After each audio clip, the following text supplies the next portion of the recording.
Educação à distância, mudando realidades.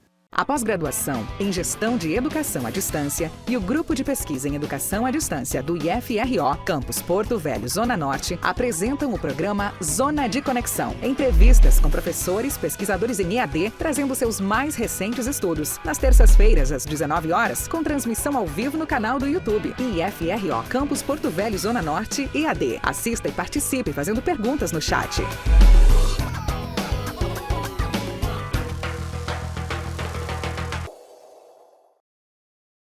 Saudações, pessoas! Sejam bem-vindos ao programa Zona de Conexão.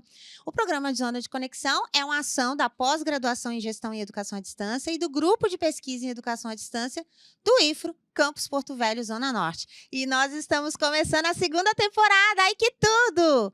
Na bancada aqui comigo, em formato de podcast nessa temporada, está o professor Samuel. Tudo bem, Samuel? Olá, Anabela. Tudo bem? Que bom, né? A gente está estreando aqui a nossa segunda temporada. Assim, já estamos na expectativa aí de todos tô super animada. aí da nossa temporada. Espero que seja muito bom.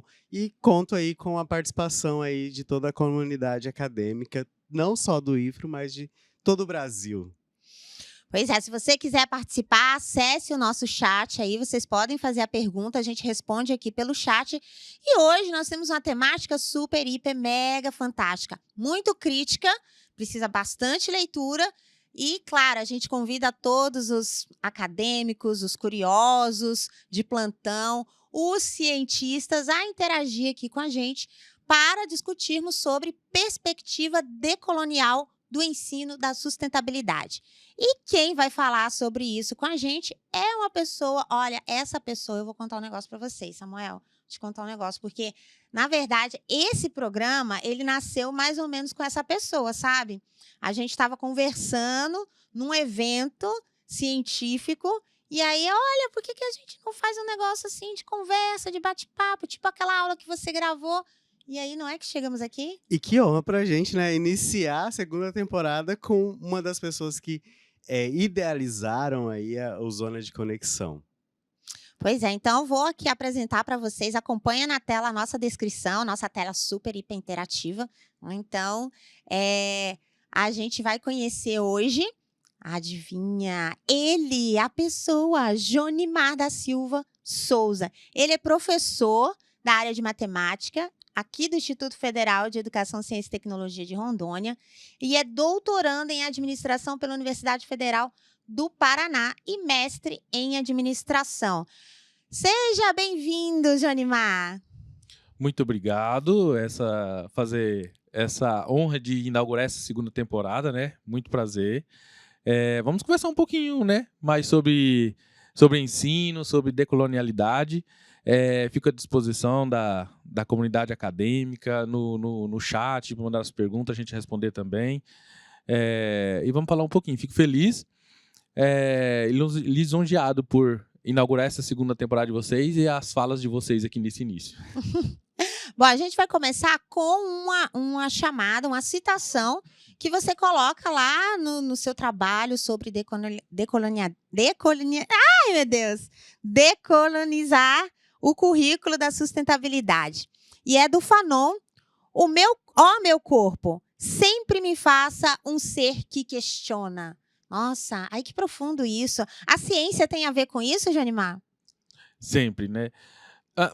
Se você deseja, vamos dizer assim, entrar para esse mundo acadêmico, de pesquisar, de buscar atrás, você tem que ser esse ser questionador, né? Se você não ser esse ser questionador, você não vai conseguir aprofundar naquilo que você busca conhecer e interpretar.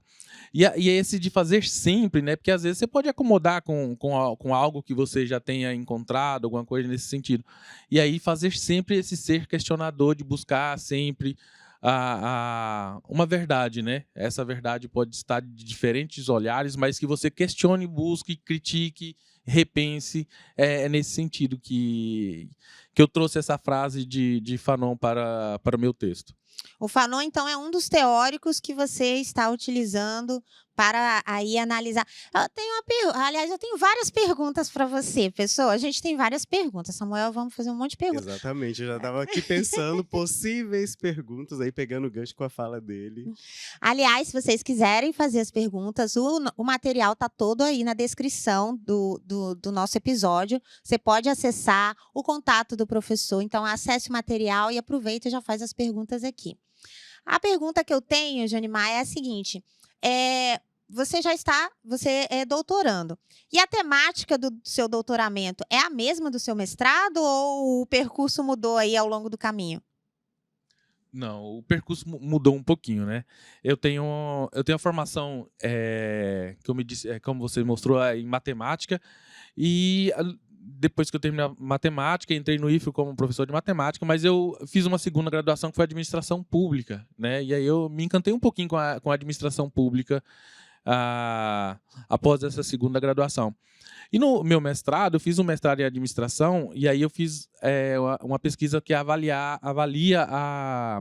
no caso, né, a gestão democrática, uma política que, na época, foi implantada em todas as escolas do estado de Rondônia, isso no período 2011, 2013, que foi o período que eu fiz o mestrado. Então, eu entrei meu mestrado foi com essa temática, avaliação dessa política pública. No doutorado, eu busquei fazer um projeto que também aprofundava a discussão da avaliação, né? Da avaliação de política pública. Só que aí não era mais uma política pública de ensino, era uma política pública de um banco Banco do Povo, né? É uma instituição pública que empresta dinheiro para a comunidade, para empreendedores individuais, né? Normalmente de valores 5 mil, 10 mil reais. Então, a ideia era fazer uma avaliação de retorno econômico dessa política pública. E assim que eu entrei no doutorado, a minha orientadora falou assim, ela conversou comigo que essa temática não era muito a praia dela, e ela falou assim, vamos pegar 3 temas aqui que você é do norte, né? Você é de Rondônia, do norte, você trabalha com a educação, e você também trabalha com a temática da sustentabilidade. Aí esse pilar, foi a partir desse pilar, educação como política pública, né? A sustentabilidade como ensino, e está inserido na região norte. A partir desse pilar que a gente foi pensar numa proposta de tese para discutir. Gente, adorei essa orientadora. Contextualizou ali, trouxe da sua realidade. E uma coisa, quando a gente pensa em pesquisa e ciência, a gente já meio que liga as nossas áreas de formação, de estudos ali. E aí, quando a gente vê um pesquisador da área da matemática pesquisando a questão da sustentabilidade, todas essas questões, eu queria que tu contasse um pouquinho para a gente, Jonimar, como é esse seu processo aí de imersão na pesquisa. Tu já falou um pouquinho que tem a formação de gestor público também, mas nessa questão, o que te desperta o interesse em buscar as pesquisas, tanto na área de sustentabilidade, nessa questão? Porque, naturalmente, quando a gente pensa em matemático, vai para pesquisas mais estatísticas, mais assim, você já tem uma vertente um pouco mais diferenciada em relação de ser só números a pesquisa, né? Já de descrever um pouco melhor. Boa pergunta.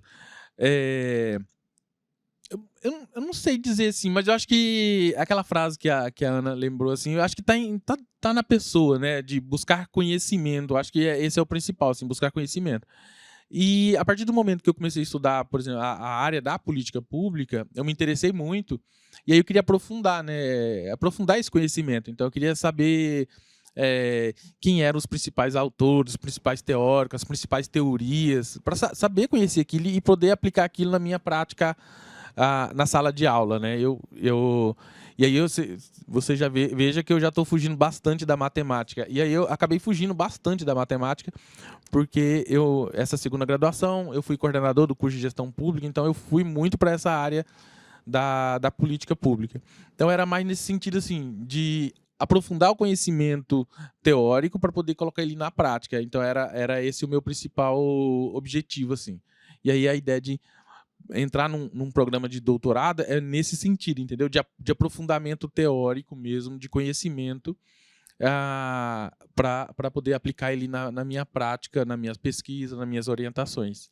Sim, sim. Isso é interessante porque a gente visualiza, né, o mundo que a gente pode ter em relação quando a gente discute pesquisa, quando a gente comenta.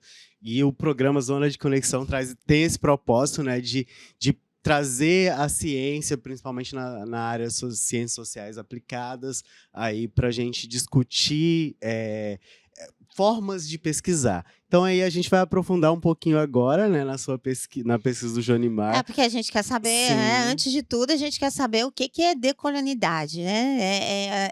Eu nem sei falar esse termo direito, né? Mas assim, a gente sabe, tem relação com a história, com a geografia, com o contexto de colonização, principalmente do chamado Novo Mundo, que é o Brasil, né, e todas as que foram colônias, tanto da Espanha quanto de Portugal, e esse processo que é de, talvez, imposição cultural, e tudo que essa cultura, né, que se coloca sobre uma já existente, tem impacto, especialmente impacto no ensino, que é a sua temática. E ensino que a gente fala, mas por que a gente está falando sobre isso no programa Zona de Conexão, que é sobre educação à distância? Porque é sobre ensino. Então, como a gente trabalhar o currículo da sustentabilidade, e aí a gente fala tanto de educação presencial quanto de educação à distância, porque todas elas são educação. Então, explica para a gente aí o que é esse processo. Sim. Só para, né, contextualizar, assim, nesse sentido assim, de trabalhar a decolonialidade, ela se aplica ao ensino. Aí o ensino não importa a modalidade em que ele está sendo ofertado. Esse tema da decolonialidade surgiu, então, a partir desse momento, depois dessa conversa com a minha orientadora, desse tripé, né, dessa educação como política, sustentabilidade como ensino e a regionalidade. E ela por que não trabalhar a decolonialidade no ensino, né? E aí no ensino, aí a gente precisaria de colocar isso na prática, em alguma prática, né, no ensino da sustentabilidade. Minha orientadora me sugeriu isso, né? E você falou, adorei essa orientadora, Natália Reze, da UFPR, maravilhosa. E aí ela falou, trabalhar isso. E a partir desse momento eu fui aprofundar meu conhecimento sobre decolonialidade, né? E aí eu fui fazer uma formação específica, fui estudar, fui fazer... na época era pandemia, então a gente já estava estudando, utilizando a educação à distância, né? Naquela época a gente estudava aqui de Porto Velho e a minha professora lá no Paraná. E a pandemia, para a minha formação nesse sentido, contribuiu.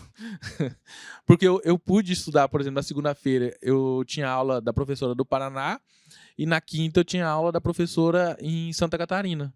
Então eu tinha aula na segunda, na quarta da professora em Curitiba e na quinta-feira a professora com outro curso, né, outro programa em Santa Catarina, na Unesc de Santa Catarina. E a partir daí eu fui aprofundando meu conhecimento. Muito bem, para falar de decolonialidade, a gente volta um pouquinho e fala de colonialidade, né? O Brasil, por muito tempo, todo mundo sabe, a gente foi colonizado por Portugal e toda a América Latina colonizada por outros países, Espanha, a África, né? Então todo esse que a gente chama de sul global, né? América Latina, África, parte da Ásia, foi colonizado por muito tempo. Em algum momento essa colonização foi encerrada, essa colonização administrativa, econômica foi encerrada, mas se perdurou ainda o que a gente chama de colonialidade, essa imposição que está na cultura, está no jeito de falar, está dentro da academia, está em todos os lugares, está no currículo. Então, a colonialidade é essa contínua imposição desse modelo eurocêntrico norte-americano principalmente na área de gestão, né? Eu trabalhei muito em gestão, administração pública, né? E aí essa imposição no currículo, no fazer da ciência. Então, por exemplo, se você quer escrever um artigo acadêmico e que ele seja conhecido no mundo, se você não publicar no inglês, ele não vai ser aceito em lugar nenhum. Ele só vai ser aceito no Brasil e só, talvez, né? Então, talvez. Então, a colonialidade é isso, é essa imposição que persiste, perdura na cultura, em tudo. entendeu? No sentido de manter uma supremacia de determinados padrões? Perfeito, perfeito. Então, por exemplo, quando você olha para a Europa, aí uma exposição de teatro, alguma coisa, arte, né? Aí quando você olha para o Brasil, aí você tem, por exemplo, o Festival de Parintins, aí é folclore, né? Então, você sempre subjuga, né, a cultura que não é eurocêntrica, entendeu? Então, sempre é valorizado aquilo, o modelo eurocêntrico, assim, esse padrão eurocêntrico de cultura, de ciência, de modelo econômico, então, em todo sentido, entendeu? E aí, a decolonialidade é um momento que teóricos, principalmente do sul global, e aí, sul global, como eu falei novamente, entra parte da Ásia, a África, a América Latina. Teóricos dessa região começam a teorizar sobre isso, né? E criticar esse modelo eurocêntrico, né? E aí é a partir daí que surge essa teoria decolonial. Você trata na sua recente pesquisa, né, porque ele é doutorando, então a gente ainda vai dar a gente já está dando spoiler, né, Samuel? Um spoiler Sim, aqui sim. da tese, da pesquisa. E aí você falou dos teóricos que abordam isso. Então a gente tem o Mignolo, o Maldonado Torres, que são alguns dos teóricos que você aborda. Aí a gente gostaria que você contasse um pouquinho mais dessas pessoas aí superpoderosas que estão na sua tese, aí acompanhando a construção teórica da sua pesquisa. Legal. É legal que esses teóricos todos, né, eles são de diferentes regiões do mundo, de diferentes formas de pensar, de matrizes de pensamento e tudo mais, diferentes áreas da ciência também. Mas teve um momento específico na história que foi 1992. Isso aqui dá 30 anos atrás, né? 1992 completaria-se 500 anos do chamado descobrimento da América assim, pelos europeus, né? Descobrimento das Américas foi em 1492, quando o Colombo chegou nesse continente. E aí era uma provocação, né, no sentido assim de... Em tese, né? Em tese. É o descobrimento, né, chamado pelos europeus, né, e outros povos chamam isso de invasão, né, a invasão que ocorreu naquela época. Então, nesse momento, 1992 foi provocado no sentido de fazer uma comemoração desses 500 anos, né, de descobrimento da América. E aí, muitos desses teóricos vai comemorar o quê? Né? Comemorar 500 anos de opressão, né, de matanças, de morte, de epistemicídios e tudo mais, né? E se você olhar para a história do Brasil já é triste, com todo o contexto... Silêncio, né? De silêncio, de opressão. Sim, né? A história do Brasil já é triste no passado. Outros dos países próximos a nós também foi uma história muito triste, né? Do México, do Peru. Então, morreram-se milhares de pessoas, né? Só para contextualizar, o México, a essa época, tinha uma civilização que era mais com cidades, com populações que eram superiores às cidades da Europa na época, né? Então, e todas essas cidades... É uma disseminação. Foi, né? E todas essas cidades foram disseminadas, né? Nesse período de colonização. E aí se queria comemorar esses 500 anos. E aí vários desses teóricos formaram um grupo, Modernidade e Colonialidade, né? E aí entre eles esse que você cita, né? Mignolo, Dussel da Argentina, Maldonado Torres, Ramon Grossfogel, entre outros. A Catherine Walsh, que é uma pedagoga que trabalha muito a pedagogia decolonial, que é do Equador, né? Então, e aí esses teóricos de diferentes regiões, né? Isso aqui na América Latina, mas isso já tinha desde a década de 60, com o Fanon, Achille Mbembe, que já trazia essa discussão já na África. Nos anos 80, a Spivak já trabalhava isso lá no continente asiático, né? Tem um livro dela muito, muito bom de ler, que é Pode o Subalterno Falar? Né? Pode. Então, outro autor que eu vou esquecer o nome dele agora, que eu tô lembrando o nome dele, mas eu vou falar errado o nome dele, mas o livro dele chama Orientalismo, né? Orientalismo é como o europeu enxerga o Oriente, né? Então, e aí essa visão que a gente tem do Oriente é uma visão que o europeu passou para nós e nós enxergamos o Oriente a partir dessa lente eurocêntrica. E a gente nunca foi lá para... Faz uma fofoca. Isso. E aí esses teóricos, a partir de 1992 para cá, eles começaram a formar esse grupo e aí a difundir trabalhos e difundir essa teoria, que ela tem ganhando cada vez mais espaço como uma crítica, né, a esse modelo colonial, a esse modelo eurocêntrico, essa modernização, a esse modelo de desenvolvimento, né? A partir dessa junção, desse momento histórico que foi feito esse grupo. Uau, que fundamentação teórica. Nossa, eu tinha perguntado, eu esperava menos, assim, sabe? Pelo menos uns dois autores. Para defender a tese já dele. pode defender. E aí, praticamente, tu relatou aqui a tua fundamentação teórica da tua pesquisa. Queria que tu contasse um pouquinho pra gente como foi o processo metodológico ali, percorrido. Sei que tu trabalhou com entrevistas, tá trabalhando. Conta um pouquinho para quem é o público da tua pesquisa e como foi o processo da pesquisa. Perfeito. Outra boa pergunta. Porque essa pergunta ela leva a um questionamento, né? Porque, por exemplo, dentro dessa teoria decolonial, aí tem aqueles mais extremistas, né? Que você deve se fazer uma pesquisa decolonial a partir de uma perspectiva toda decolonial, né? Inclusive de metodologia, por exemplo. Aí se afastando do plano cartesiano. Isso, você afastando de teorias, de modelos eurocêntricos, nesse sentido, assim. Mas aí é uma vertente que eu não abraço tanto, assim, que eu olho para decolonialidade, e aí tem a Catherine Walsh escreve muito bem sobre isso, que ela fala assim, decolonialidade é diferente de descolonialidade, né? Porque a ideia de descolonialidade é você deixar de lado, né? Você deixar o modelo eurocêntrico e só utilizar modelos daquela cultura, daquela cultura, regionais, ou nesse sentido.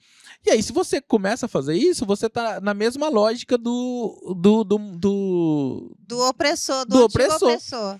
Você está na mesma lógica do opressor. E a ideia do decolonial não é que todas as diferentes formas de conhecimentos elas possam estar na mesa, junto com as teorias eurocêntricas, mas também está aqui as teorias dos povos tradicionais, por exemplo, está no currículo para participar da conversa. Que de algum modo é o que te compõe, né? O que você é e está naquele momento.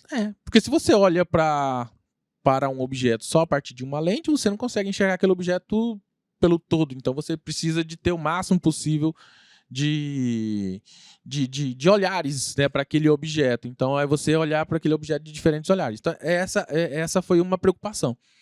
E aí eu encontrei uma metodologia que fundamentada por um autor, vamos dizer assim, inglês, mas ela tipo assim, para você não ser, né, aquele xiita da decolonialidade, né, ser totalmente extremista. Então eu falei assim, não.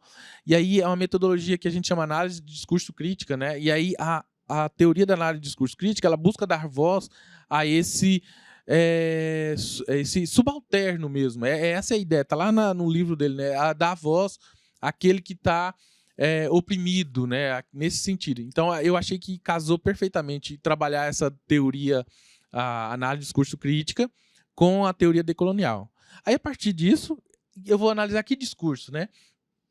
Que discurso é esse? Qual o discurso que você vai analisar? E aí, qual o discurso que eu vou analisar? E aí, o meu tema é o ensino de sustentabilidade E aí eu precisava de ter um locus, né? A minha professora falou assim, você é do norte, vamos pegar a sua instituição, pegar o Instituto Federal de Rondônia. Então você está analisando o discurso de modo crítico sobre o ensino da temática sustentabilidade. Isso. Eu vou pegar o ensino de sustentabilidade do IFRO, como o ensino do IFRO ele é implementado hoje. Né? Então eu olho para os documentos do IFRO, como é que o IFRO coloca no papel a sustentabilidade, como o IFRO enxerga a sustentabilidade, né? Ele tem um olhar da sustentabilidade próprio ou ele copiou modelos... Ele usa uma lente. Ou usa uma lente, modelos americanos, eurocêntricos, nesse sentido, entendeu? E aí, esse é um ponto, né? Então, analisar esses documentos. E o segundo ponto é analisar os docentes, né? Os especialistas que trabalham a sustentabilidade. Primeiro, conhecer o discurso deles, né? Esse discurso desse docente, ele é um discurso que ele tem já uma prática colonizada, né? É mais ou menos nesse sentido. É um discurso que já tem uma prática colonizada ou é um discurso que busca desconstruir isso? É a partir desses discursos que a gente vai tentar analisar como o ensino ele está sendo aplicado na prática. Então, a tua análise é com base documental, com os documentos e também com a entrevista com os docentes que ministram disciplinas que versam o assunto da sustentabilidade. Isso. Mas aí eu amplio esse olhar, para o estado de Rondônia. Porque o estado de Rondônia ele é um estado que tem uma característica muito interessante para o meu tema de pesquisa de sustentabilidade. Ele é colonizado de forma mais... como é que fala assim? Não é homogênea, né? E ele é colonizado de forma mais intensa a partir de 1970. Né? E as políticas de colonização do estado de Rondônia a partir de 1970 são políticas de devastação do meio ambiente. Então, o governo naquela época tinha um lema, né? Integrar para não entregar.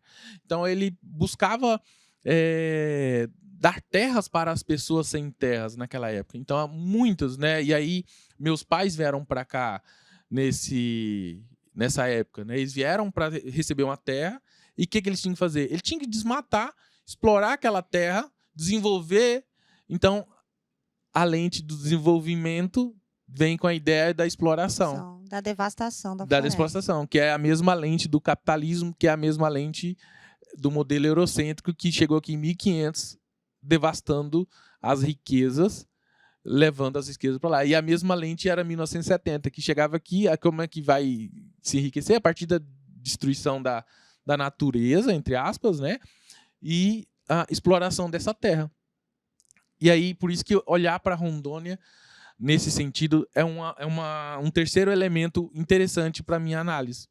Né? Porque aí, eu sou dessa terra, né? Então, como é que eu fui construído dentro desse modelo?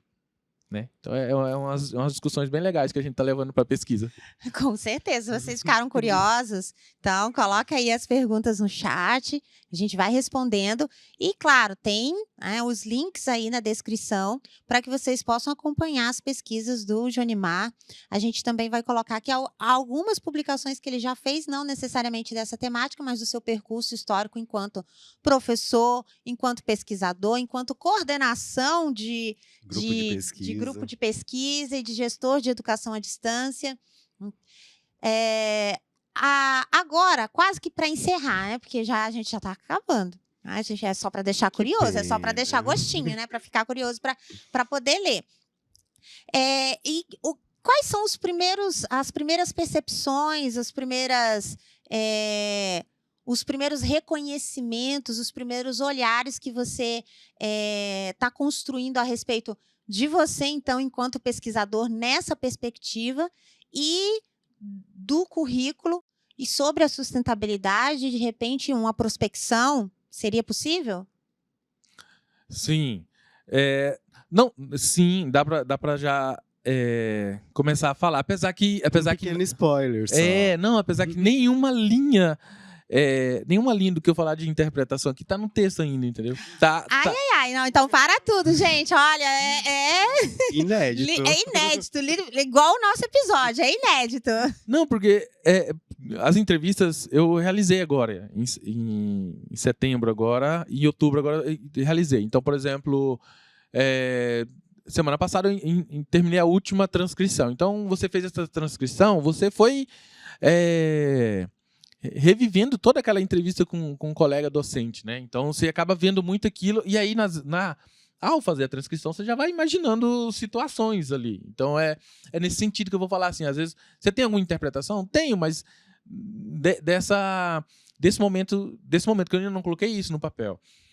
Mas assim, antes de falar um pouquinho disso, assim, falar do pessoal, né? É interessante porque assim,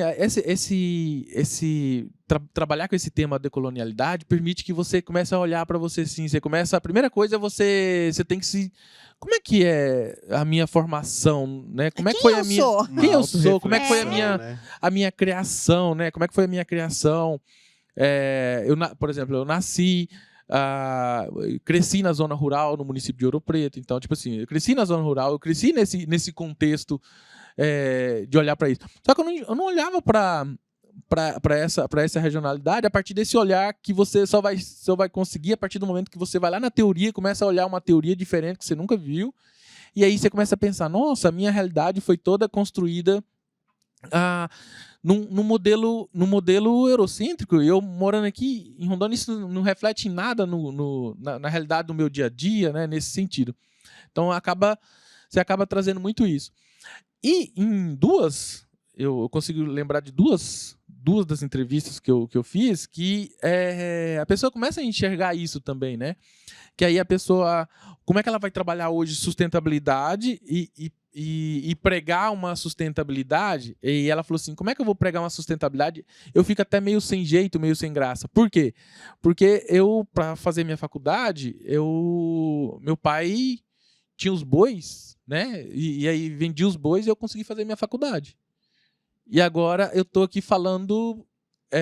justamente dessa situação. Meio que criticando esse modelo econômico. Que é muito, né, nesse sentido. E aí, tá muito imbricado. Aí a pessoa fala assim, eu não consigo... como é que eu vou conseguir criticar isso? Entendeu? Aí é meio que nesse sentido, entendeu? E aí a pessoa fica... Eu vou falar isso em sala de aula, eu vou criticar um modelo econômico que eu cresci. Eu só estou aqui hoje por causa daquele modelo econômico. Então a pessoa fica meio construída, né? Então você vê que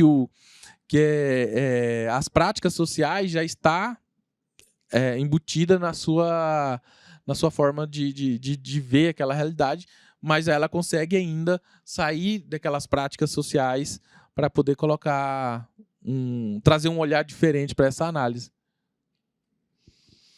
Ai, que profundo isso. Uau, é isso que eu ia dizer.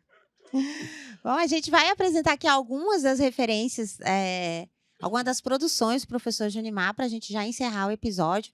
Mas se você ainda tem pergunta, faça aí pelo chat, porque nós responderemos. Então, acompanhando aqui na nossa tela interativa, a gente tem algumas produções do Junimar. A gente tem aqui publicado aí o Planejamento Estratégico na Educação à Distância no Instituto Federal de Rondônia. Ele foi publicado em 2019 no Congresso Internacional da Sodebras. Então, está disponível o link aí para vocês lerem o material sobre como que você organiza... Parceria com o Samuel. Olha, é verdade, hein? Junto com o professor Samuel. Agora eu fiquei na dúvida. Por que a gente escolheu esse texto? Então, é uma publicação... De repente, será que nessa publicação já tinha esse olhar de eu ainda vou aprender a falar. O livro que vocês encontram aí na internet, Gestão Pública em Pauta, é organizado pelo professor Aloy, pelo professor Junimar e pela professora Leide, que vai discutir elementos da gestão, são vários artigos. Outra publicação, educação na revista eletrônica Educação e Políticas em Debate, programas de fomento nos cursos de licenciatura na modalidade EAD, Políticas Públicas para a Formação Docente, que aí tem um pouco a ver com o seu mestrado. E o capítulo 3, que trata sobre o planejamento estratégico na educação à distância, que também é com o Samuel e com os nossos outros professores aqui do Instituto. Então, todos esses artigos estão linkados aqui na descrição e vocês podem entrar em contato, assim também o contato do professor Junimar, o e-mail está aí disponível para vocês, se vocês ficarem curiosos, querem saber mais, querem convidar ele para um bate-papo, ou querem ser os entrevistados dele, né, sobre essa pesquisa, ou de repente quer contribuir com a pesquisa, ele falou alguma coisa que te perturbou aí, que te questionou, então interage com a gente. Aproveitar também e falar, né, na descrição do vídeo tem aí uma registro de frequência aí de participação, e nesse registro de participação você pode dar indicação a possíveis temas para os nossos próximos programas, né? Que isso é muito importante para a gente enquanto programa Zona de Conexão, porque a participação de vocês é muito importante. E agradecer aqui a atenção por mais uma vez aqui estar participando dessa nossa segunda temporada. Junimar, muito obrigada por aceitar o nosso convite. A gente fica honrado de ter você como o primeiro entrevistado da nossa segunda temporada. Relembrando que começou, né, com uma conversa com você e com a Leide, essa proposta de discutirmos pesquisa, especialmente no caso em educação à distância, mas discutir pesquisa aqui em Rondônia, né? O que os nossos pesquisadores realizam. Eu agradeço. Sim, é um espaço para a gente falar sobre pesquisa, né? Às vezes a gente não tem tanto esses espaços no dia a dia, né? Na correria do dia a dia. É mais um espaço para a gente discutir, conhecer o que o meu amigo está estudando, meu colega está estudando. Então é uma maneira da gente trocar essas experiências, e eu agradeço por participar de vocês, estrear essa segunda temporada, né? Tomara que seja uma estreia com o pé direito. Já foi. Então, se você ficou curioso, se você gostou da temática, ou se você também não gostou, não entendeu ainda, quer saber mais sobre a temática, acesse o nosso material, o programa Zona de Conexão, divulgando ciência na Amazônia. Até a próxima, bonanças! A pós-graduação em Gestão de Educação à Distância e o Grupo de Pesquisa em Educação à Distância do IFRO, Campus Porto Velho, Zona Norte, apresentam o programa Zona de Conexão. Entrevistas com professores, pesquisadores em EAD, trazendo seus mais recentes estudos. Nas terças-feiras, às 19 horas, com transmissão ao vivo no canal do YouTube. IFRO, Campus Porto Velho, Zona Norte, EAD. Assista e participe fazendo perguntas no chat.